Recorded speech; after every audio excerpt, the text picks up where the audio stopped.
সম্মানিত ভিউয়ার্স, আসসালামু আলাইকুম রহমতুল্লাহ। আমরা যারা মুসলমান, আমাদের প্রত্যেকেরই একটি পরম কাঙ্ক্ষিত স্বপ্ন জীবনে একবার হলেও এই পবিত্র কাবায় গমন করা। আমরা যখন রুহের জগতে ছিলাম তখন ইব্রাহিম আলাইসাল্লামের দাওয়াত আমরা যারা যারা শুনতে পেয়েছি তাদের প্রত্যেককেই একবারের জন্য হলেও এই পবিত্র কাবায় আসতে হবে। জীবনে একবারের জন্য হলেও এখানে প্রত্যেকটা মানুষ আসবে। তাই দিন যত বাড়ছে এই পবিত্র কাবায় মানুষের আগমন প্রতিদিনই বাড়ছে। এই বছর প্রথম 4 মাসে প্রায় 40 লক্ষেরও বেশি লোক পবিত্র কাবায় গমন করেছেন এবং এই পবিত্র কাবায় গমনের ঊর্ধ্বগতি দিনকে দিন বেড়েই চলেছে। যদিও সৌদি সরকার চেষ্টা করছে নানা রেস্ট্রিকশন এবং নানা ধরনের কর্মকাণ্ডের মাধ্যমে এই গতিটা কিছুটা কমিয়ে আনার জন্য, কারণ মক্কা শরীফের যে ধারণ ক্ষমতা রয়েছে তার থেকে অধিক সংখ্যক লোক সেখানে গমন করে থাকেন। এর আশেপাশে যে হোটেলগুলো রয়েছে এই হোটেলগুলোর ধারণ ক্ষমতার চাইতেও অধিক পরিমাণের লোক সব সময় পবিত্র কাবায় গমন করেন।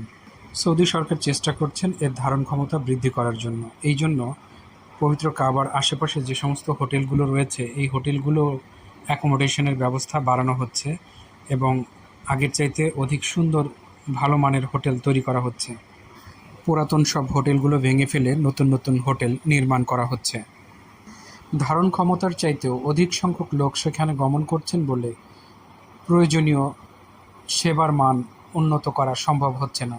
এই জন্য সৌদি সরকার প্রতিনিয়ত বিভিন্ন ধরনের নীতিমালা করে থাকেন, বিভিন্ন ধরনের এক্সপেরিমেন্ট করে থাকেন, যাতে করে লোক তুলনামূলকভাবে একটু কম সেখানে গমন করেন এবং সার্ভিসটাকে কিভাবে আরও উন্নত করা যায় সেটা নিয়ে কাজ করছেন। এই ধরনেরই একটি নীতিমালার অংশ হচ্ছে বিভিন্ন দেশের নির্ধারিত কোটা নির্ধারণ করা। কী পরিমাণ লোক একটি দেশ থেকে একটি বছরে সেখানে ওমরা কিংবা হজ পালন করতে যেতে পারবে তার একটি কোটা নির্ধারণ করা। আমরা বাংলাদেশ থেকে একটি এজেন্সি বছরে 1000-এর মতো হাজি কোটা পেয়ে থাকি, যদিও এটা বৃদ্ধি করে 3000 পর্যন্ত করা যায়। সেই ক্ষেত্রে একটি এজেন্সি মাসে 2 থেকে 300 হাজির কোটা পেয়ে থাকে। এখন সমস্যা হচ্ছে আপনি যখন আপনার কোটার অধিক পরিমাণ ভিসা ইস্যু করে ফেলেন তখন আপনার আইডিটি ব্লক হয়ে যাচ্ছে, অর্থাৎ একটি এজেন্সি তখন ব্লক হয়ে যায়, আরেকটি এজেন্সির মাধ্যমে ভিসা ইস্যু করা হয়। সেই ক্ষেত্রে বাংলাদেশের অনেক বেশি এজেন্সি থাকার কারণে এটা আমাদের জন্য বড় কোনো সমস্যা তৈরি করে না, কিন্তু সৌদি আরবের জন্য এটা সমস্যার কারণ হয়ে দাঁড়ায়। কারণ অল্প সময়ের মধ্যে অধিক সংখ্যক লোক সেখানে যখন গমন করে তখন তাদের সার্ভিস যথাযথ দেয়া সম্ভব হয় না। এই সমস্যার কারণে সৌদি সরকার বিভিন্ন সময় বিভিন্ন ধরনের পদক্ষেপ গ্রহণ করেছেন, বিভিন্ন এজেন্সির আইডি ব্লক করে দিয়েছেন, কিন্তু তারপরেও এটা সমাধান হচ্ছিল না। আপনারা অতীতে দেখেছেন অনেক সময় হাজী সাহেবদের টিকিট কেটে রাখা হয় কিন্তু শেষ সময়ে ভিসা হচ্ছে না। আমরা বুঝতে পারি না কেন ভিসা হচ্ছে না, ভিসার কী জটিলতা, ভিসা নিয়ে সমস্যা। এটা অনেক সময়ই বিশেষ করে দেখা যায় রমজান মাসে টিকিট কেটে রাখার পরেও ভিসা করা সম্ভব হয় না।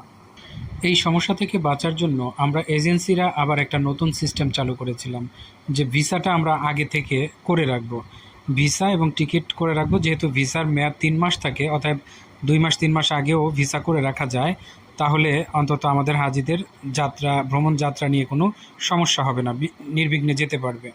কিন্তু এই বিষয়টি নিয়ে আবার সৌদি সরকার একটি বিপত্তিতে পড়ে গেলেন। কারণ হচ্ছে এমন অনেক প্যাসেঞ্জার থাকে যাদের ভিসা করা হয়ে গেছে কিন্তু তারা সৌদিতে গমন করছে না। তারা দেখতে পেলেন শত শত হাজার হাজার যাত্রী রয়েছে যাদের ভিসা করা কিন্তু তারা গমন করছে না, অর্থাৎ তাদের ভিসা করার সঙ্গে সঙ্গে কোটা শেষ হয়ে যাচ্ছে কিন্তু সৌদিতে আগেই যাচ্ছে না। অথচ সমস্যাটি নিয়ে একবার ভাবুন, আপনি যাবেন ডিসেম্বরে অথচ আপনার ভিসা করে রাখা আছে অক্টোবরে, কিন্তু যারা অক্টোবর কিংবা নভেম্বরে যাবে তাদের ভিসার কোটা নেই, এখন তাদের ভিসা হচ্ছে না। কি একটি ঝামেলার কাজ হয়ে গেল না?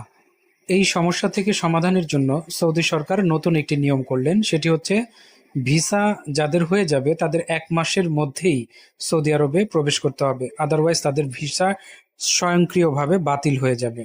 ভিসা নিয়ে আরেকটি ব্যাপার রয়েছে যেটা অনেকেই জানেন না বা বুঝতে পারেন না, সেটি হচ্ছে আপনার ভিসাটি যদিও ভিসার মেয়াদ 3 মাস থাকে কিন্তু 3 মাস সেখানে হাজী সাহেবরা থাকতে পারেন না। কারণ হচ্ছে আপনি যতদিন সেখানে অবস্থান করবেন, বাংলাদেশে ওই ভিসার কোটা একটা ব্লক হয়ে থাকবে, আর একটা নতুন ভিসা ইস্যু করতে গেলে ঝামেলা হয়। আর আপনি যদি 15 দিন পরে দেশে ফিরে আসেন, তাহলে আপনার এই কোটাটা খালি হয়ে যাচ্ছে, সেখানে আরো একজন নতুন কেউ ভিসা পেতে পারে।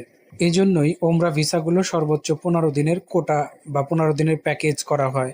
এটা আমরা অনেকেই জানি না, না জেনে বিভিন্ন ধরনের মন্তব্য করে থাকি। হজ কিংবা ওমরার কার্যক্রমকে আরো সহজ, আরো ভালো সার্ভিস দেওয়ার জন্য সৌদি সরকার প্রতিনিয়ত এটি নিয়ে বিভিন্ন ধরনের এক্সপেরিমেন্ট চালাচ্ছে। আমরা শুধু আমাদের নিজেদের স্বার্থ নিয়ে চিন্তা করি, এজন্য এগুলো বুঝতে চাই না। আমরা যারা হজ কিংবা ওমরা নিয়ে কাজ করি, এই ভিডিওটির মাধ্যমে আপনাদের মাঝে কিছু গুরুত্বপূর্ণ তথ্য, আমাদের অভিজ্ঞতা আপনাদের সঙ্গে শেয়ার করা হলো। আল্লাহ আমাদের সকলকে এই পবিত্র জায়গায় যাওয়ার তৌফিক দান করুন। আমিন।